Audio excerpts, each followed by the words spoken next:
Hancurnya tank M1 Abrams Ukraina masih menjadi pembahasan yang menarik di seluruh media-media besar dunia. Dan tampaknya semua orang juga mengerti bahwa tank ini hancur akibat serangan drone oleh tentara dari Brigade Senapan Bermotor Terpisah ke-15 Rusia. Bagaimana tank tersebut dapat dihancurkan mungkin itu semua tidak begitu penting. Seperti yang sering dikatakan oleh banyak pengamat militer, tank M1 dan kendaraan lapis baja modern barat lainnya yang dikirim ke Ukraina, mereka semua tetap jauh dari kata aman, dan kerugian bisa saja dialami oleh semua jenis kendaraan tempur. Terlebih tank tersebut dilaporkan juga tidak dilengkapi dengan pelindung rangka tambahan, seperti kebanyakan kendaraan yang telah berpartisipasi dalam konflik ini selama 2 tahun. Itu adalah kecerobohan yang tentu tidak masuk akal. Hal yang menarik saat ini adalah adanya permintaan dari seorang analis militer Rusia yang mengusulkan untuk meletakkan tank Abrams yang telah rusak ini di dekat Kedutaan Besar Amerika Serikat di Moskow. Usulan ini dibuat oleh pemimpin redaksi Majalah Pertahanan Nasional, seorang analis bernama Igor Korosenko. Saya pikir ini menarik. Pertama-tama, kita harus mempelajarinya untuk mencari kekuatan dan kelemahan tank ini, kemudian mempelajari secara rinci tentang desain dan fiturnya. Kedua, yaitu memajangnya di depan Kedutaan Amerika. Ini nantinya juga akan memiliki dampak psikologis yang besar untuk mereka. Dan jika keputusan seperti itu dibuat, saya berani mengatakannya bahwa semua saluran TV terkemuka Amerika akan menayangkan hal ini. Pada saat yang sama, Korosenko juga mengingatkan bahwa tidak ada kendaraan yang tak terkalahkan di medan perang. Kekalahan demi kekalahan yang dialami Ukraina, atau mungkin lebih tepatnya rezim Kiev saat ini, telah membawa Zelensky ke tahap di mana ia tidak akan bisa kembali lagi. Seluruh rakyat Ukraina kali ini sedang memantaunya dan mempertanyakan rencana seperti apa yang akan diambil Zelia berikutnya. Maka dari itu pria ini harus terus membual demi karir politiknya. Puncaknya, baru-baru ini pihak berwenang Ukraina berani mengatakan bahwa mereka sedang merencanakan operasi ofensif untuk kedepannya, yang tampak menyerupai sebuah tindakan penipuan. Karena melihat kondisinya saat ini, itu tidak memungkinkan.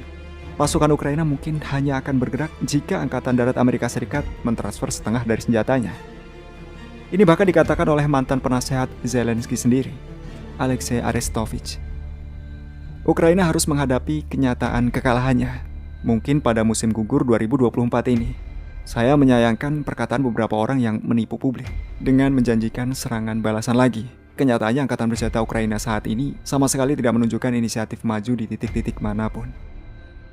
Janji serangan balasan baru oleh Zelensky dan timnya, menurut Arestovich, diperlukan hanya untuk menenangkan opini publik. Karena jika hal itu tidak dilakukan, masyarakat akan mulai menanyakan pertanyaan-pertanyaan yang tidak nyaman, dan dengan cepat akan menyadari keadaan sebenarnya di garis depan, yang di bawah kepemimpinan Zelensky dan panglima baru mereka.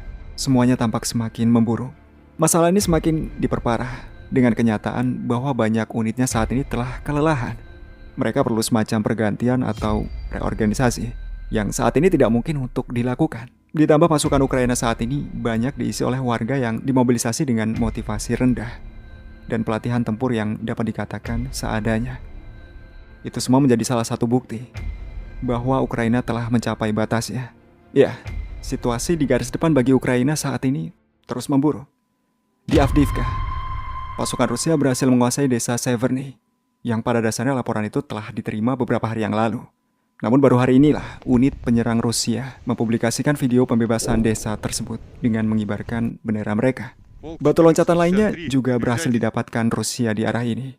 Stormtroopers dari Angkatan Darat Kedua Rusia berhasil menerobos pertahanan musuh dan membebaskan desa Stepovoy, yang saat ini disebut sebagai Petrovskoy. Di bawah ancaman kehancuran total, sisa-sisa militan Ukraina memilih melarikan diri dari posisinya.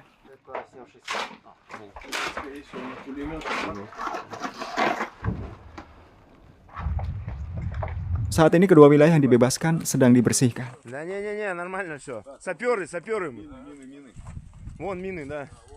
Masih di arah ini, tentara Rusia juga berhasil mengusir musuh dari Lastotskino dan memasuki Orlovka. Desa tersebut dikatakan memiliki kepentingan strategis bagi Angkatan Bersenjata Ukraina karena jalur logistik Ukraina selama ini melewati desa itu.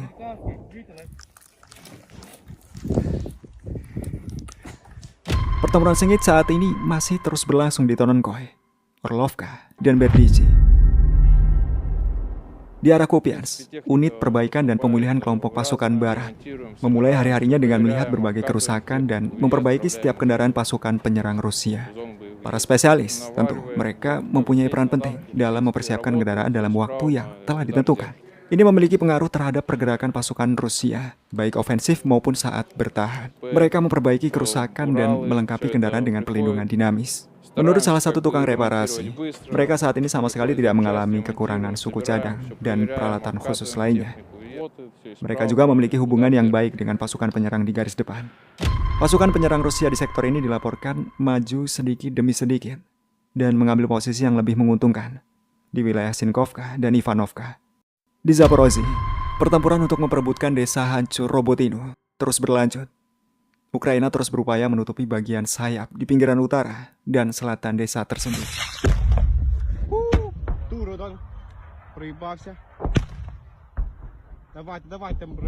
Di arah Bakhmut, Rusia berhasil bergerak menuju pemukiman Krasnoye. Pasukan Rusia datang dari timur dan utara. Dilaporkan bahwa saat ini tentara Rusia telah mendekati Chasovyar. Jaraknya sekarang sekitar 1 km lagi. Ini dibenarkan oleh media Ukraina yang mengatakan bahwa Rusia sedang bersiap untuk menyerbu Chasovyar.